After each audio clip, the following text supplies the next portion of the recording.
नमस्कार, मैं हूं राज और आप देख रहे हैं प्योर पॉलिटिक्स। डोनाल्ड ट्रंप अब नए नए निशाने ढूंढ रहे हैं कि कहां पे जाकर के किसको उठाया जाए, किसका कत्ल किया जाए, किसको किसके बेडरूम से पत्नी के साथ उठा लिया जाए, राष्ट्राध्यक्षों का। और खबर यह आ रही है कि अब उनके निशाने पर ईरान है। वैसे तो ग्रीनलैंड को वो पहले कब्जा करना चाहते हैं, लेकिन खबर यह है कि जो अमेरिका की जो आर्मी है वो ग्रीनलैंड पे इमीडिएट आक्रमण करने के पक्ष में नहीं है। उनको समझा रही है कि ये बेवकूफ़ी है, ये बेवकूफ़ी आप ना करें। डेली मेल ने रिपोर्ट पब्लिश की है कि वहाँ के जो टॉप जनरल्स हैं वो ये कह रहे हैं कि भाई ग्रीनलैंड पे हमला अभी करना इसमें कोई समझदारी नहीं है, बढ़िया ये है कि ईरान की तरफ आप चलो।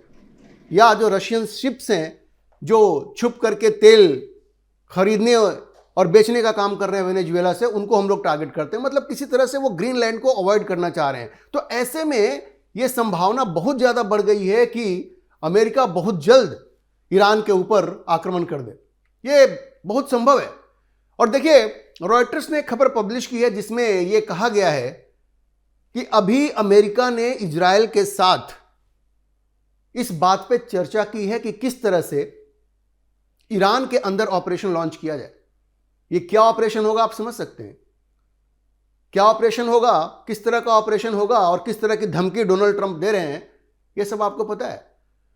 ट्रंप खुल करके कह रहे हैं कि ईरान में जिस तरह के विरोध प्रदर्शन हो रहे हैं, लोग सड़कों पे आ गए हैं, महिलाएं सड़कों पे आ गई हैं, हिजाब जलाए जा रहे हैं, मस्जिदें जलाई जा रही हैं, वो एक अलग कहानी है, मैं वहां पे आता हूं अभी। लेकिन ट्रंप ने इसमें एक अवसर देख लिया है। ईरान में जो प्रदर्शन हो रहे हैं वो अपनी जगह पे जायज हैं, लेकिन उससे अमेरिका को वहां पे दखल देने का कोई अधिकार तो नहीं मिल जाता ना। वो उनकी अपनी लड़ाई है। ईरान की महिलाएं कहती हैं कि भाई हमें ये हिजाब पहनने के लिए मजबूर ना करो, हमारी चॉइस हम नहीं पहनेंगे। लेकिन वहां पे ऐसे कानून बने हुए हैं कि उनको मौत की सजा तक मिल सकती है। वहां के लोग जो इस्लामी वहां पे शासन है उससे ऊब चुके हैं, खुल करके सड़कों पे आ गए हैं। लेकिन क्या इससे डोनाल्ड ट्रंप को यह अधिकार मिल जाता है कि वहां पे वो इंटरवीन करे, वहां पे हस्तक्षेप करें, वहां जो खामेनी है उसको उठा ले? ये अधिकार नहीं मिलता उनको। तो डोनाल्ड ट्रंप जो है वो किसी की आजकल सुन तो रहे नहीं है।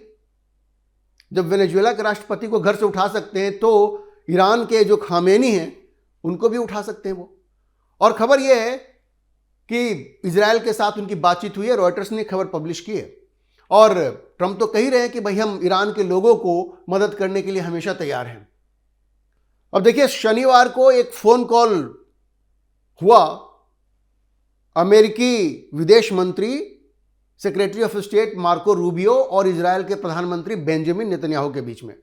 और इस बात पर चर्चा हुई कि किस तरह से अमेरिका ईरान में हस्तक्षेप कर सकता है।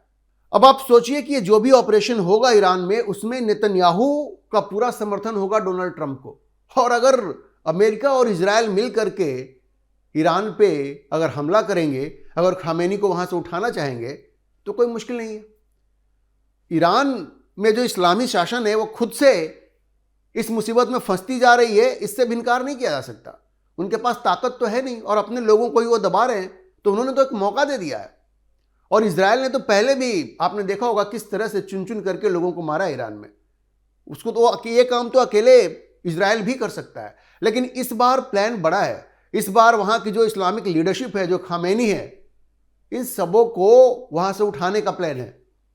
ये उनका कत्ल भी हो सकता है। ये जो वहां के जो लीडर हैं खामेनी साहब, उनका कत्ल हो सकता है, उनको उठाया जा सकता है, कुछ भी हो सकता है। खबर यही है कि इजराइल और अमेरिका ने इस पर गंभीरता से डिस्कशन किया है कि किस तरह से इनको ठिकाने लगाया जाए। क्या एग्जैक्टली डिस्कस हुआ है रॉयटर्स ने ये तो नहीं बताया है, लेकिन ये खबर जरूर बताई है कि मार्को रूबियो और बेंजामिन नेतन्याहू के बीच में इस बात पर चर्चा हुई है कि इस खामेनी का क्या इलाज करना है, किस तरह से इसको ठिकाने लगाना है। अच्छा देखिए, ईरान में जैसा मैंने आपको बताया, वहाँ की जो महिलाएं हैं, जब वहाँ इस्लामिक क्रांति नहीं हुई थी, उसके पहले जब शाह का जमाना था, तो वहाँ पे महिलाएं बड़ी स्वतंत्र हुआ करती थी, मॉडर्न महिलाएं हुआ करती थी। उसके बाद से जब से वहाँ इस्लामी क्रांति हुई, और वो जो शाह था वो तो अमेरिका का पिट्ठू ही था वो, लेकिन कम से कम उसके राज में ये था कि महिलाएं बड़े स्वतंत्र थीं, उनको आज़ादी थी इस बात की कि वो हिजाब ना पहने, अपने तरीके से जिए। लेकिन वो आज़ादी खत्म हो गई जब वहाँ इस्लामी क्रांति हुआ। अभी इस वक्त जो वहाँ विरोध प्रदर्शन चल रहे हैं उसमें महिलाएं खुल के सामने आ रही हैं और कह रही हैं कि हम हिजाब नहीं पहनेंगे, हमें इस बुर्के से आज़ादी चाहिए। और पूरा ईरान उनके पक्ष में खड़ा हो गया है। वो खुल करके हिजाब को जला रही हैं, मस्जिदों को जला रही हैं। इन इस्लामी ये जो वहाँ पे जो रूलर्स हैं, जो इस्लाम के नाम पे वहाँ राज कर रहे हैं, उनसे वो इतने तंग आ गए हैं कि मस्जिदों तक को जला रहे हैं। आपने सारे विजुअल्स देखे होंगे। और ऐसे में ये जो ईरान के शाह थे, जिनको बर्खास्त करके वहाँ पे ये इस्लामी शासन स्थापित किया गया था, उस शाह का जो बेटा है रेजा पहलवी, जो अमेरिका में रहता है, अब अमेरिका उसको तैयार कर रहा है कि भाई वो ईरान की बागडोर संभालें, क्योंकि उनका भी बयान आ गया है। अब ये रेजा पहलवी जो हैं, जो शाह के बेटे हैं, उन्होंने इन विरोधियों को कहा है, प्रोटेस्टर्स जो हैं, महिला प्रोटेस्टर्स जिनमें शामिल हैं, कि भाई आप सड़क को ना छोड़ें और हम आपके साथ खड़े हैं। ये कौन कहलवा रहा है उससे? जाहिर है अमेरिका ही कहलवा रहा है। उनका कहना है कि भाई ये आप सब हमारे अपने हो, हमारे देशवासी हो, और आप सड़कों पे जमे रहिए, गलियों में जमे रहिए, और आप जो कर रहे हैं वो बहुत ही बहादुरी का काम है, और आप पीछे मत हटिए। मतलब ये पूरी तरह से अमेरिका की बैकिंग है।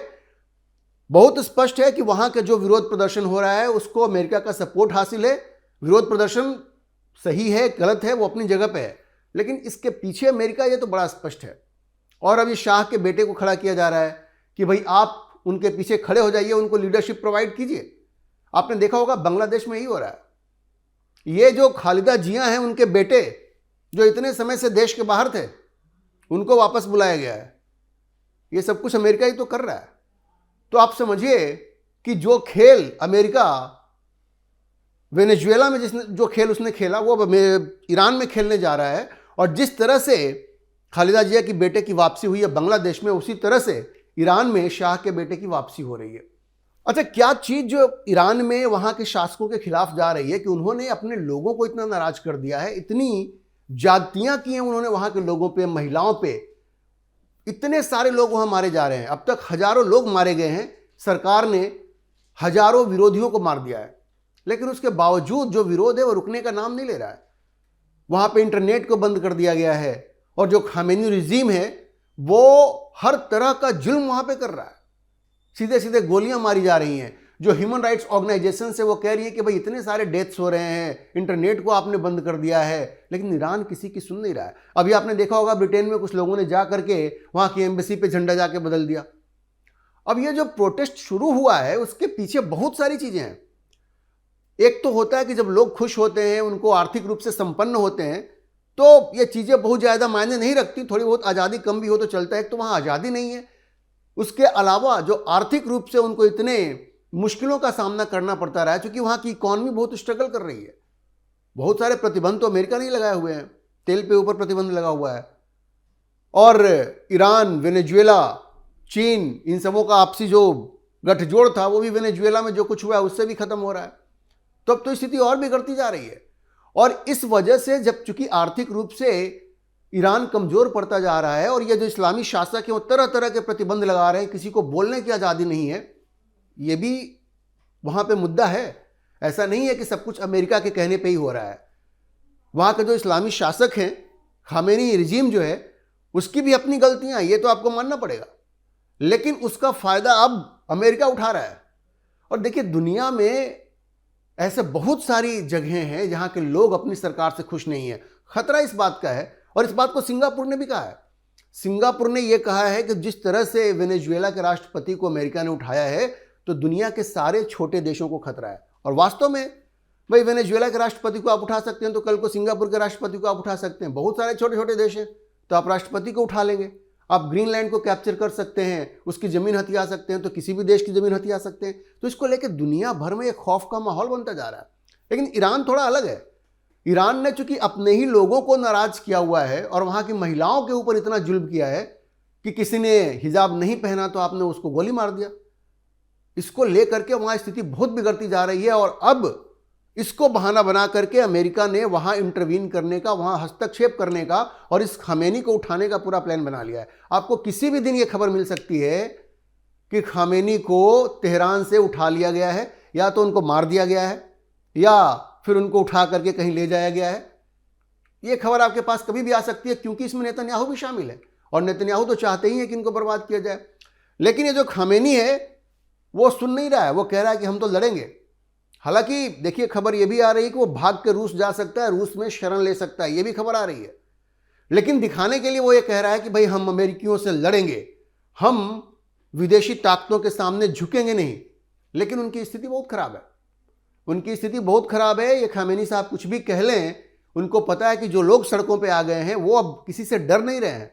इतने हजार लोग मारे गए हैं, लेकिन ये जो विरोध प्रदर्शन है वो रुक नहीं रहा है, ये रुक नहीं रहा। अब तो मस्जिदों में आग लगाए जा रहे हैं। और ऐसे में अगर अमेरिका पूरी तरह से अपनी ताकत झोंक देता है इन विरोध प्रदर्शन करने वाले पुरुषों और महिलाओं के साथ, और जिस तरह से शाह का बेटा खुल करके सामने आ गया है, तो आप मान के चलिए कि खामेनी के दिन अब गिने चुने हैं और उनका वही हश्र हो सकता है जो वेनेजुएला में मडूरो का हुआ।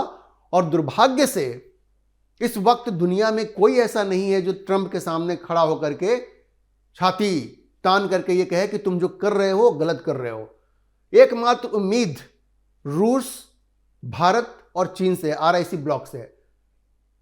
ग्रीनलैंड को कैप्चर करने के बारे में जो ट्रंप ने कहा है, उसको लेकर के डेनमार्क के एक MP ने भारत से मदद मांगी है, प्रधानमंत्री मोदी से मदद मांगी है। लेकिन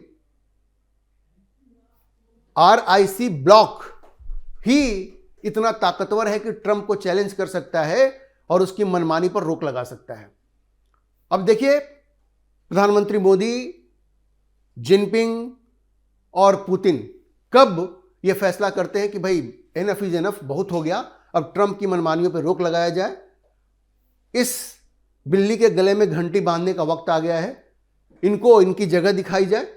यह बस वक्त की बात है, कुछ समय की बात है। दुनिया ऐसे नहीं चलेगी और दुनिया इस तरह से ट्रंप को बर्दाश्त भी नहीं करेगी। वह सारी हदों को पार करते जा रहे हैं। लेकिन ईरान के लिए खतरा निश्चित है।